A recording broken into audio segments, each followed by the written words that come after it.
Reka twinjire mu makuru turebe uko byifashe uyu mugoroba wa tariki 20 z'ukwezi kwa gatanu cyangwa se Gicurasi umwaka w'ibihumbi 2026. Mu minota mike cyane tugiye gukurikirana amakuru agezweho yihutirwa cyane kuri ubu ngubu. Ibiri kuvugwa muri Repubulika Demokarasi ya Kongo nta kindi usibye inkuru yo kuba mu by'ukuri icyo Repubulika Demokarasi ya Kongo yari yasabye ku muryango umwe w'ibihugu by'Uburayi wakuraho kigahagarara kitigeze mu by'ukuri gihagarara. Ni mu buhe buryo? Kubera ko kuri ubu ngubu ingabo z'u Rwanda hagati muri misiyo bagiraga muri Cabo Delgado byatekerezwaga yuko igiye kuba yahagarara, ntabwo igihagaze kubera ko ubu ngubu nyuma y'uko umuryango umwe w'ibihugu by'Uburayi wari wateranye ukanzura kugiye guhagarika mu by'ukuri inkunga bahaga ingabo z'u Rwanda kubera gushinjwa kugira uruhare ndetse no guhungabanya umutekano w'uburasirazuba bwa Kongo.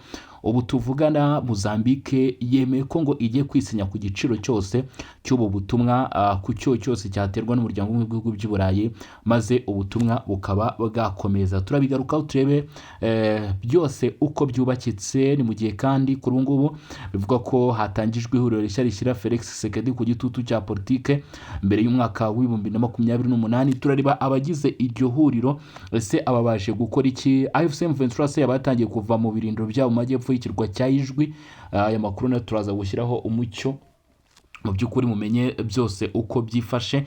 Turanyarukira no mu bindi bice bigiye bitandukanye byakomeje kugenda bivugwamo imirwano, amakuru agiye atandukanye akomeje kugenda yumvikana mu duce tugiye dutandukanye kugeza kuri uyu mugoroba. Nta gutinda rero, reka mbanze mbasabe gukanda subscribe cyangwa se sabone, like, share ndetse na comment ibitekerezo byanyu n'inyunganizi, turaza kurushaho kugenda tubyakira. Reka dore ku bijyanye n'ingabo z'u Rwanda. Igitangazamakuru The New Times cyanditse ko kuri ubu ngubu ubufatanye hagati y'u Rwanda na Mozambique mu by'umutekano buzakomeza hakurikijwe amasezerano y'ibihugu byombi, bilateral contract, nk'uko amakuru ari kutugeraho.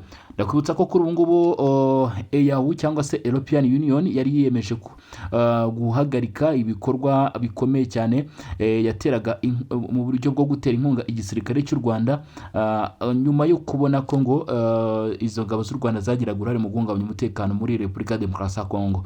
Hanyuma rero kuri ubu hari amakuru amaze kuba yamenyekana. Minisitiri w'Ububanyi n'Amahanga n'Ubutwererane mu by'ukuri w'u Rwanda Olivier Nduhungirehe yavuze ko u Rwanda na Mozambique bizakomeza ubufatanye mu by'umutekano muri Cabo Delgado hakurikijwe amasezerano hagati ya za guverinoma zombi cyangwa se hagati y'ibihugu byombi, ni ukuvuga hagati ya leta y'u Rwanda ndetse na Mozambique. Ni mu nyandiko yashyize kuri X cyangwa se Twitter, aho yagize ati uyu mwaka u Rwanda rwagarutse ku by'ibanze maze rufata icyemezo cyo gukorana na guverinoma ya Mozambique gusa, nayo ku ruhande rwayo yabonye kandi ko izakomeza kubona inkunga ikenewe ku bashinzwe umutekano b'u Rwanda muri Cabo Delgado. Bivuze ngo kuri ubu ngubu igiciro cyose cyasabwaga kuri ubutumwa na Mozambique yemeje kugitanga kugira ngo bakomeze gukorana n'ingabo z'u Rwanda. Byatekerezwaga yuko umuryango umwe w'ibihugu by'Uburayi nuramuka uhagaritse iyi nkunga, dore ko byavugwaga ko mu by'ukuri umwanzuro wo guhagarika inkunga uzangira n'ukwezi kwa gatanu, kuko byari byatangajwe mu myanzuro y'inteko ishinga amategeko y'uyu muryango.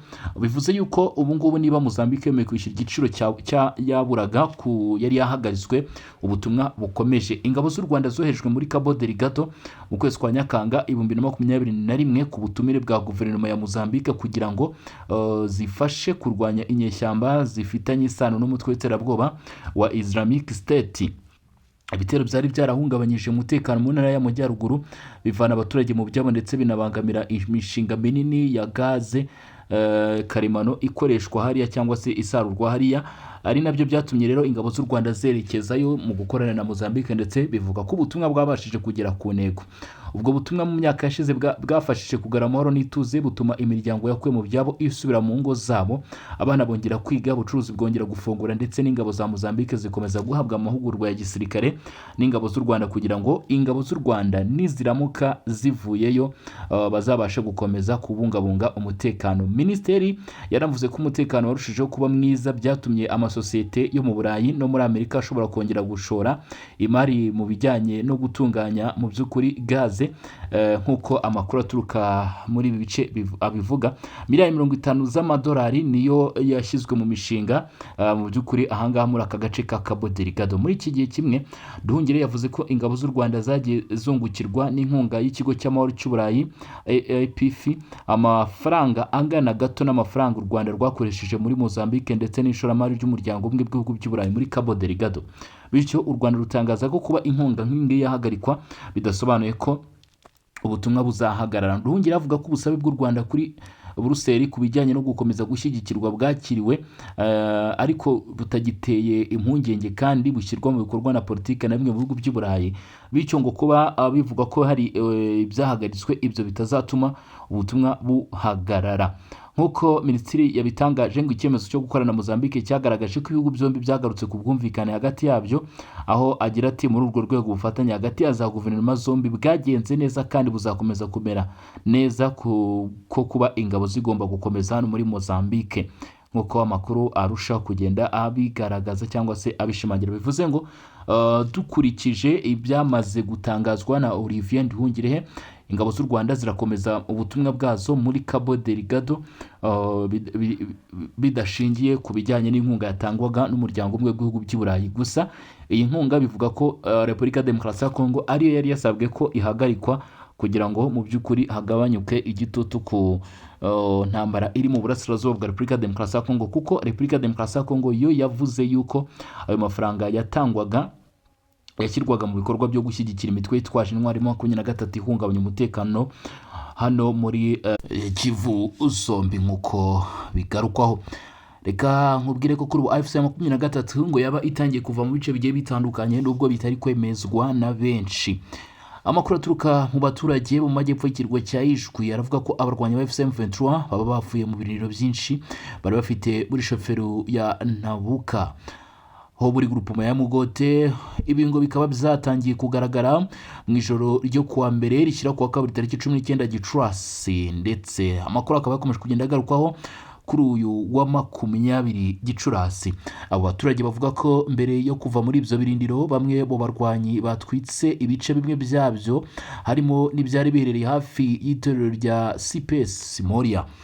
Nk'uko amakuru aturukayo abivuga, amakuru akomeza avuga ko ibyo bikorwa byabaye ahagana saa 2 z'ijoro, mu gihe abaturage benshi bavugaga ko babyumvise ndetse bamwe bakabona umuriro waka muri ako gace.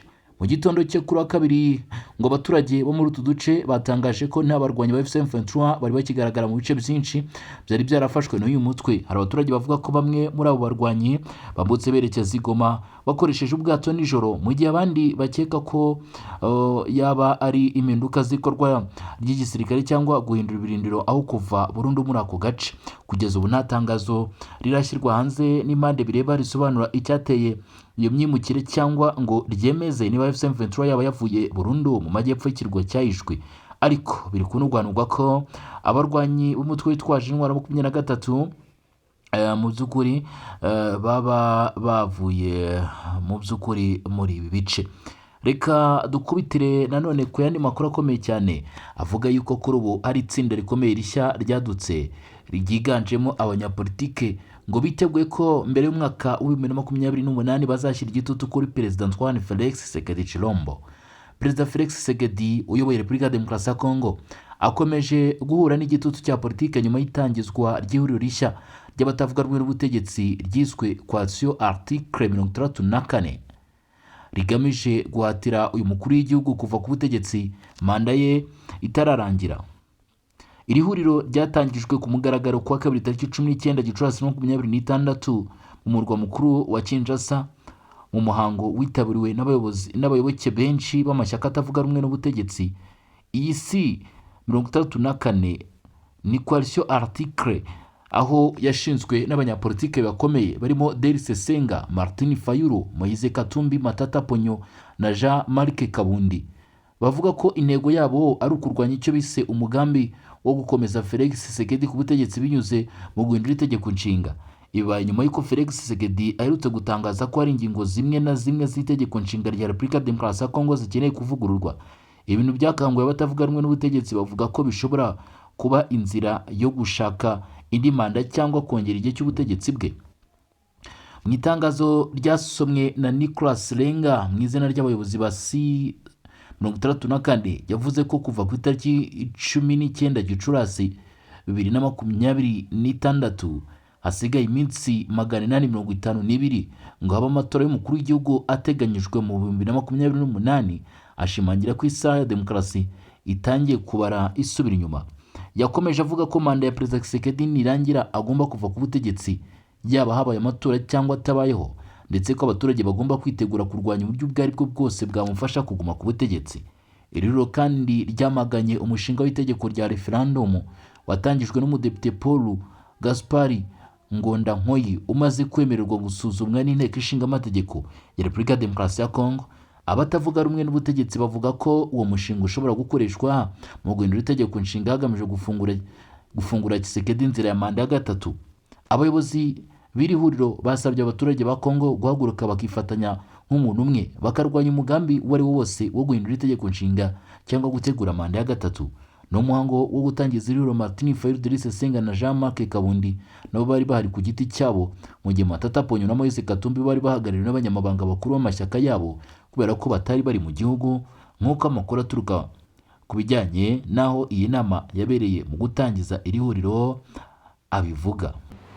Aya makuru aje yongera ku zindi raporo zimaze igihe zivuga ku bwicanyi, gufata abantu ku ngufu, gushimuta no gukorera iyicarubozo abasivile n'abasirikare mu bice bitandukanye byo muri Kivu y'Amajyaruguru na Kivu y'Amajyepfo, ahakomeje kubera imirwano hagati ya FARDC, imitwe yitwaje intwaro ndetse na M23. Kugeza ubu ubuyobozi bwa M23 ntiburagira icyo butangaza kuri ibi birego, mu gihe imiryango mpuzamahanga ishinzwe uburenganzira bwa muntu ikomeje gusabwa gukora iperereza ryigenga kugira ngo hamenyekane ukuri kuri aya makuru ndetse n'ababigizemo uruhare, ubundi babiryozwe n'amategeko y'imbere mu gihugu cyangwa se amategeko mpuzamahanga, kuko hari amategeko yashyizweho agenga ibijyanye n'imfungwa z'intambara. Ntabwo ari ibintu biba biraho biramupango. Hanyuma reka twinjiye mu operation mbere ko ngaruka ku makuru akomeye cyane yarakomeje gutangazwa. Kavumu hari ibintu biri kuhavugwa, imirwano ikomeye hagati y'umutwe wa 23 bivugwa ko ushyigikiwe n'ingabo z'u Rwanda n'abarwanyi ba Wazalendo yakajije umurego. Abaturage benshi barahunga, ntabwo wakumva amasasu avuga ngo uhagarare, abaturage bahunze. Biravuga ko kuva mu minsi bishize agace bita Mbayo kamaze kwigarurirwa na Wazalendo ndetse na FARDC kwa ya Kinshasa muri rusange. Abarwanyi ba FC23 bifuje kugasubirana hano muri Kavumu, bifuje kugasubirana rwose kubera ko na gace nano ku kari strategique, na gace karinze uyu mujyi, na gace gafatiye runini uyu mujyi, ariko ntago byabahiriye.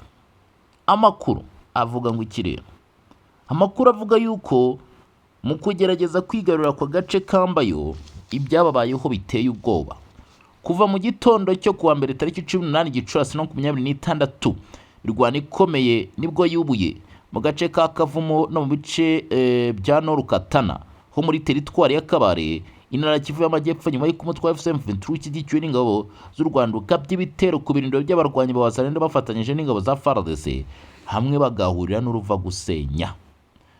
Mu bikubiye mu itangazo ryashyizwe ahagaragara n'icyitwa MDRC cyangwa se LADA, ngo imirwano yatangiye mu rukerera rwo kuwa mbere, aho abarwanyi ba M23 bavuga ko bateye ibirindiro bya Wazalendo aha n'ahandi biherereye aho biti Murangara ndetse na Tibati. N'ibitero kandi byakomereje ku birindiro bya FARDC muri mu duce twambayo ndetse n'aho bita Kamakombe, aho izi ngabo zifatanyaga n'abarwanyi ba Wazalendo bayobowe na generali bavuga ko ari Musada ndetse na Rusheke. Itangazo bivuga ko intego y'iki gitero yari ugushaka inzira yo kwinjira muri aka gace kagize inyeshyamba n'ubutaka, kagize ishyamba n'ubutaka bw'icyanya cy'ubuhinzi cyambayo, kugira ngo abarwanyi ba FC23 bashobore gukomeza kwerekeza Bunyakiri, agace gafatwa nk'ingenzi mu rwego rwa gisirikare muri Kivu y'Amajyepfo. Abaturage batuye muri utu duce bavuga ko urusaku rw'imbunda nini nto rwumvikanye kuva mu rukerera, ibintu byateye ubwoba bwinshi. Abaturage benshi bahita guhunga ingo zabo, bamwe ngo bahunze berekeje mu bice bya Kavumu no mu yindi midugudu iri kure y'aho imirwano iri kubera, mu gihe abandi bavuga ko bahangayikishijwe no kubura aho bakinga umusaya kubera umutekano muke ukomeje kurangwa muri ako karere. Rada yatangaje ko ibitero byagabwe n'umwanzi byasubijwe inyuma, ndetse ivuga ko umugambi wa FCM 23 wo kwigarurira inzira ijya Bunyakiri waburijwemo nk'uko byagenze no ku munsi wari wabanje. Iri tangazo kandi rivuga ko ahagana saa 5 za mu gitondo habaye ikindi gikorwa cyo kugerageza kuzenguruka ibirindo banyuze aho bita Kaburungu, ariko ngo nibyo byaje gusubizwa inyuma, ntabwo byatanze umusaruro. Ku rundi ruhande rw'abarwanyi ba Wazalendo ngo hatangajwe ko umwe mu basirikare bakuru bashinzwe ibikorwa bya gisirikare General Musada ngo yakomeretse bikomeye muri iyi mirwano, gusa nta mubare nyawo w'abaguye ku rugamba watangajwe. Ku ruhande rwa FCM 23 ivuga ko hari abarwanyi benshi Rada ivuga ko hari abarwanyi benshi ba M23 bakomerekeye muri iyi mirwano, hashingiye ku buhamya bw'abaturage bavuga ko babonye abakomeretse bajyanwa inyuma y'urugamba. Icyakora aya makuru ntigeze yemezwa n'urundi ruhande. Iri tangazo rero ryashyizweho umukono n'uwita General Iman Shaban Loichiani, ni General Autoproclamé Shaban Iman, aho avuga ko ayoboye ibikorwa bya gisirikare ku rugamba muri Katana y'Amajyaruguru. Imirwano ikomeje kubera muri Kivu y'Amajyepfo, ikomeje guteza impungenge abaturage n'imiryango iharanira uburenganzira bwa muntu, cyane cyane kubera ingaruka zikomeje kugera ku basivile barimo guhunga no kubura ibibatunga. Abasesenguzi bavuga ko gukomeza kwaguka kw'imirwano bishobora kurushaho guhungabanya umutekano mu bice byinshi bya Kivu, mu gihe ibikorwa byo gushaka amahoro n'ibiganiro bya politike bikomeje kugenda bigura intege, nta musaruro birimo gutanga. Tuvuye kuri ibi ngibi, kankubwire ko kuri ubu ngubu muri teritwari ya Masisi hari kubera urugamba rukomeye cyane, ariko tumwe mu duce twaberagamo urugamba intsinzi yamaze kuboneka. Tugiye nko ku gasozi ka Mitimingi, guhera ku munsi w'ejo aka gasozi kari kugenzurwa na Wazalendo ndetse na FARDC, ni muri teritwari ya Masisi. Ntabwo wakwibagirwa ko Katoyi ubu nayo iri under control na Wazalendo ndetse na FARDC, nk'uko amakuru aturuka muri ibyo bice bivuga. Biravuga ko kandi agace bita Katobotobo, Kinigi, Ruke ndetse yewe no mu bice byerekeza Rubaya, abarwanyi ba FCM 23 bakomeje gushyirwa hasi kugira ngo utu duce natwo dufatwe. Nitwo abarwanyi bose ba FCM 23 bagiye basubiramo inyuma, ariko Wazalendo ndetse na FARDC bati naho nta mahoro tubaha, mugomba kuhava byanze bikunze. Hanyuma rero reka dukubitire ku byavuzwe n'uyu Guy Kabombo Mudamvayita mbere yuko nza mbabwira nibimaze kuvugwa na mama 23. Guy Kabombo yashimiye ubutwari n'ubwitange bw'abasirikare ba FARDC bahanganye n'umutwe wa 23 ushyigikiwe n'ingabo z'u Rwanda mu muhango wo kwizihiza umunsi w'ingabo za Repubulika Demokarasi ya Kongo wabaye. Minisitiri w'Intebe wungirije akaba na Minisitiri w'Ingabo Guy Kabombo Mudamvayita yashimye cyane abasirikare ba Kongo baguye ku rugamba ndetse n'abakomeje kurwanira igihugu ku mirongo y'imbere y'urugamba mu burasirazuba bwa Kongo, aho bahanganye n'ihuriro rya FCM 23. Uyu muhango wabereye ku rwibutso rw'umusirikare wa Kongo rurereye kuri Rond Point Fescom mu mujyi wa Gombe, aho Guy Kabombo yashyize indabo kuri uru rwibutso mu izina ry'umugaba w'ikirenga w'ingabo za FARDC Perezida Félix Tshisekedi. No muhango waranzwe n'icyubahiro cya gisirikare, gucurangwa kw'indirimbo yubahiriza igihugu ndetse n'akanya ko kwibuka abasirikare bitangiye igihugu. Mu ijambo yagejeje ku bitabiriye mu muhango, Guy Kabombo yavuze ko igihugu cya Kongo gifitiye umwenda ukomeye abasirikare bose bemeye kwitangira mu kurinda ubusugire bw'iki gihugu n'umutekano w'abaturage, ndetse yashimangiye ko ubutwari, ubudahemuka n'umutima wo kwitangira igihugu biranga abasirikare bari ku rugamba ari ibintu bikwiye guhora byubahwa no gushyigikirwa n'abanyekongo bose. Agira ati, igihugu ntikizigera kibagirwa abagabo n'abagore bemera gutanga ubuzima bwabo kugira ngo barinde ubutaka bwacu n'ubusugire bwa Repubulika Demokarasi ya Kongo. Uyu muyobozi wa Minisiteri y'Ingabo kandi yavuze ko ari ngombwa gushyira igisirikare na polisi mu by'ibanze igihugu cyitaho kugira ngo umutekano urambye ushobore kuboneka hirya no hino muri Kongo. yagaragaje ko nta gihugu gishobora gukomera cyangwa ngo kirindwe neza igihe inzego zacyo z'umutekano zidashyigikiwe bihagije zikaba zijegajega. Ati ntibishoboka kurengera igihugu mu gihe ingabo n'inzego z'umutekano bidafashijwe. Uyu munsi FARDC niyo nkingi ikomeye irengera ubwigenge n'ubusugire bwacu. Uyu muhango witabiriwe n'abasirikare bakuru, abayobozi ba polisi ndetse n'abandi bayobozi batandukanye ba leta ya Kongo, wabereye mu gihe igihugu gikomeje guhura n'ibibazo by'umutekano muke mu burasirazuba bwacyo, akomeje kubera imirwano hagati y'ingabo za FARDC n'umutwe wa M23. Leta ya Kongo ikavuga ko ushyigikiwe n'u Rwanda.